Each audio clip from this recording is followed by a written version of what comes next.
तो चैप्टर चल रहा था हमारा nature and purpose of business. उसमें नेक्स्ट टॉपिक है बिजनेस ऑब्जेक्टिव्स। बिजनेस ऑब्जेक्टिव्स जो है दो टाइप के हैं। कौन कौन से? एक इकोनॉमिक ऑब्जेक्टिव्स और एक सोशल ऑब्जेक्टिव्स। इसके नाम से आपको क्लियर है।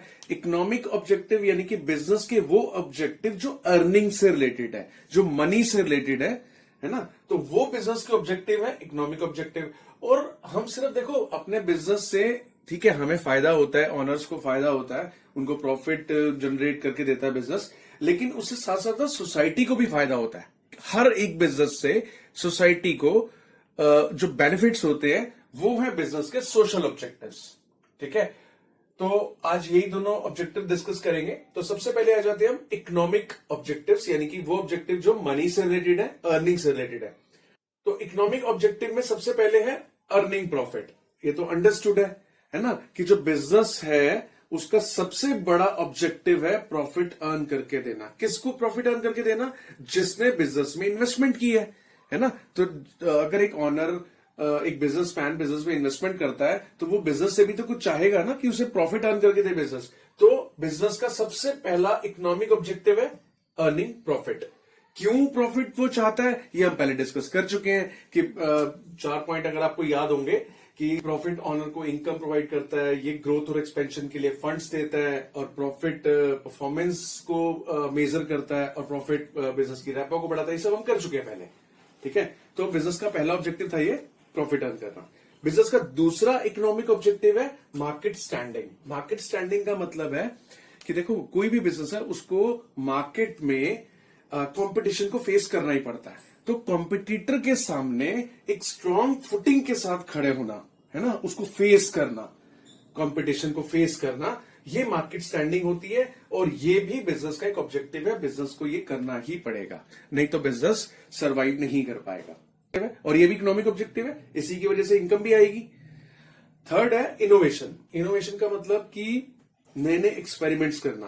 देखो कोई भी बिजनेस है विदाउट इनोवेशन वो मार्केट में सर्वाइव नहीं कर सकता, क्योंकि देखो एनवायरमेंट चेंज होता रहता है, हालात हमेशा एक जैसे नहीं रहते हैं। तो चेंजिंग एटमॉस्फेयर में, चेंजिंग एनवायरमेंट में बिजनेस को भी अपने आप को अपडेट करना होता है। फॉर एग्जांपल जैसे अभी ये कोविड टाइम आया, सबके बिजनेस बंद हो गए, तो लोग क्या करने लगे? वर्क फ्रॉम होम करने लगे। तो ये वर्क फ्रॉम होम एक इनोवेशन है।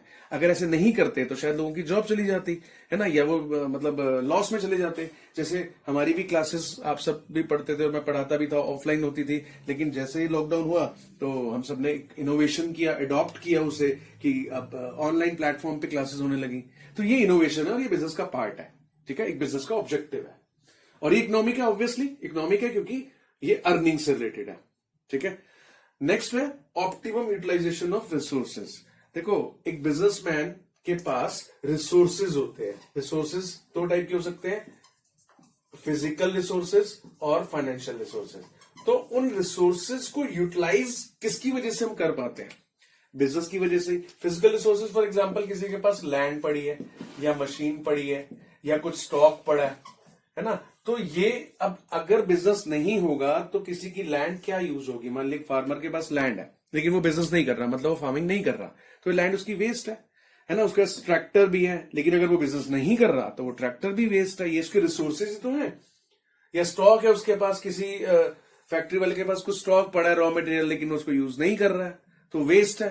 तो ये फिजिकल रिसोर्सेज अगर बिजनेस नहीं होगा तो हमारे रिसोर्सेज यूटिलाइज नहीं हो पाते। तो बिजनेस का ये ऑब्जेक्टिव है कि इन फिजिकल रिसोर्सेज को यूटिलाइज करना। ऐसे फाइनेंशियल रिसोर्सेज जैसे कि फंड्स हैं, यानी कि मनी है। अगर मनी घर में रखी है तो वेस्ट है, अगर हाँ उससे कुछ बिजनेस किया जाए तो ऑब्वियसली कुछ अर्निंग मिलेगी। ठीक है, तो ऐसा किसकी वजह से हो सकता है? बिजनेस की वजह से। तो बिजनेस का ऑब्जेक्टिव ये क्लियर हो गया कि रिसोर्सेज को ऑप्टिमम यानी कि बेस्ट वे में यूटिलाइज करना। ठीक है, तो ये बिजनेस का objective. And last is increase productivity. Increase productivity का मतलब जो हमारे पास ऑलरेडी रिसोर्सेज हैं उसके अंदर जो प्रोडक्टिविटी है उसको उसके बिल्कुल फुल कैपेसिटी में यूटिलाइज करना, उसकी इवन प्रोडक्टिविटी को इंक्रीज भी करना। यूटिलाइज तो हमने पढ़ लिया कि रिसोर्सेज की के अंदर जो एक यूटिलिटी है उसको यूटिलाइज करना, यहां पर है उसकी प्रोडक्टिविटी को इंक्रीज करना। एग्जाम्पल देखो, अगर बिजनेस इन्वॉल्व नहीं है ना तो प्रोडक्टिविटी हमेशा कम रहेगी, क्योंकि एक मोटिवेशन नहीं होता है। फॉर एग्जाम्पल मैंने 10 पेजेस दिए कि इस 10 पेजेस को ना ये एक मुझे इसकी कॉपी कर दो, मतलब इसको लिखकर एक बिल्कुल सेम टू सेम लिखकर मुझे दे दो, तो शायद आप उसमें 1 घंटा लगाओगे या 2 घंटे लगाओगे, या आप कहोगे आराम से कर लेंगे, कोई बात नहीं, ये 10 पेजेस है, नोट करने आराम से कर लेंगे।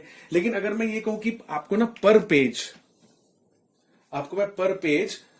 100 रुपए दूंगा, तो आपकी प्रोडक्टिविटी देखो, तो आप देखो शायद उसको 1 घंटे के अंदर ही मेरे को वो 10 पेजेस लिख के दिखा दोगे। यानी कि ऐसा क्यों हुआ? आपके अंदर कैपेसिटी पहले भी थी उतनी ही कि आप 1 घंटे में वो 10 पेजेस कर सकते थे, लेकिन पहले क्योंकि उसमें बिजनेस इन्वॉल्व नहीं था, उसके अंदर इकोनॉमिक ऑब्जेक्टिव नहीं था, तो आपने उन 10 पेजेस को मेरे को 10 आवर्स में दिया, ठीक है, आराम से करके, लेजीनेस की वजह से या कैसे भी, क्योंकि कोई मोटिवेशन नहीं था।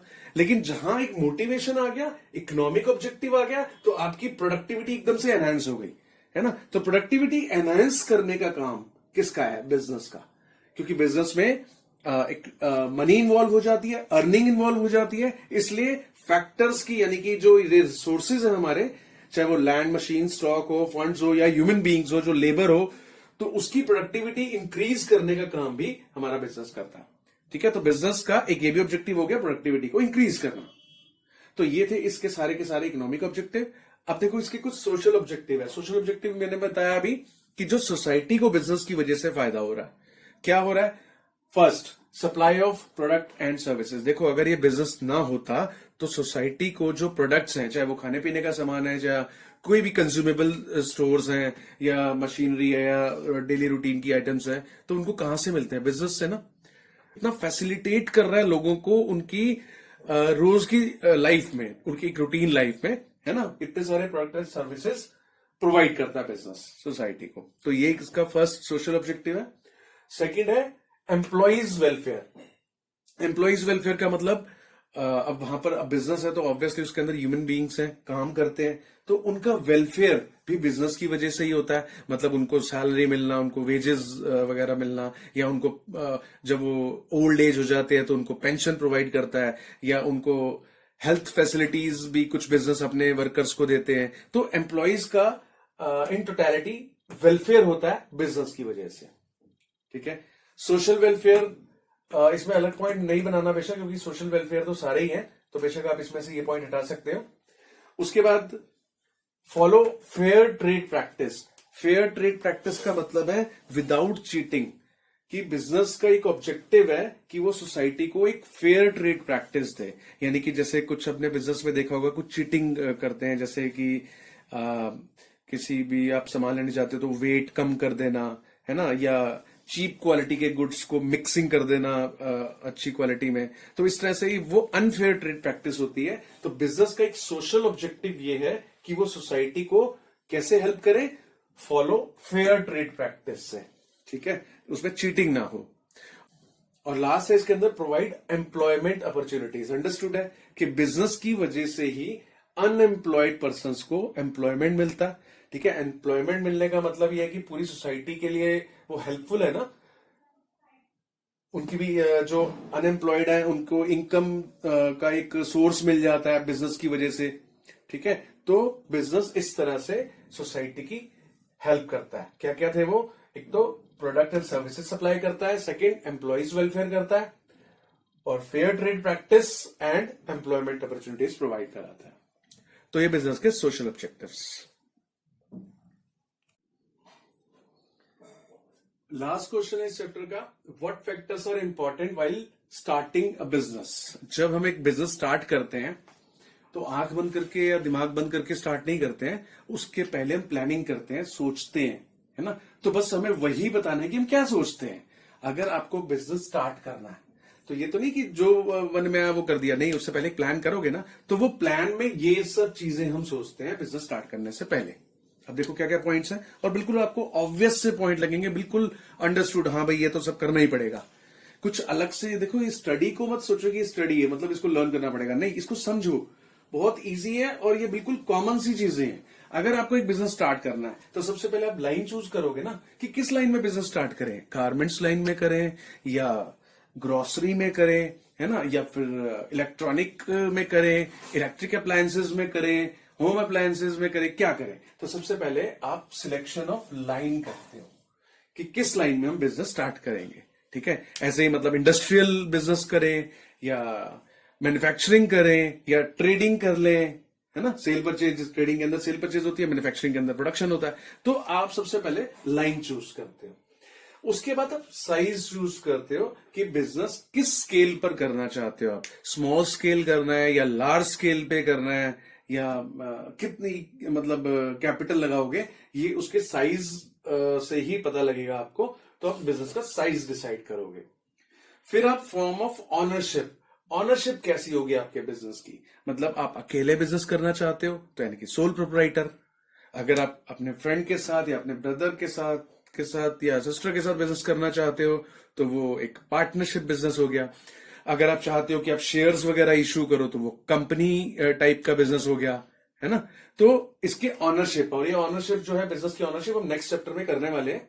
ठीक है, नेक्स्ट है बिजनेस की लोकेशन क्या होगी, यानी कि आपको डोमेस्टिक बिजनेस करना है या इंटरनेशनल करना है। डोमेस्टिक करना है तो किस एरिया में करना है, कौन सी मार्केट में करना है, किस स्टेट में करना है, तो आप लोकेशन डिसाइड करते हो बिजनेस की।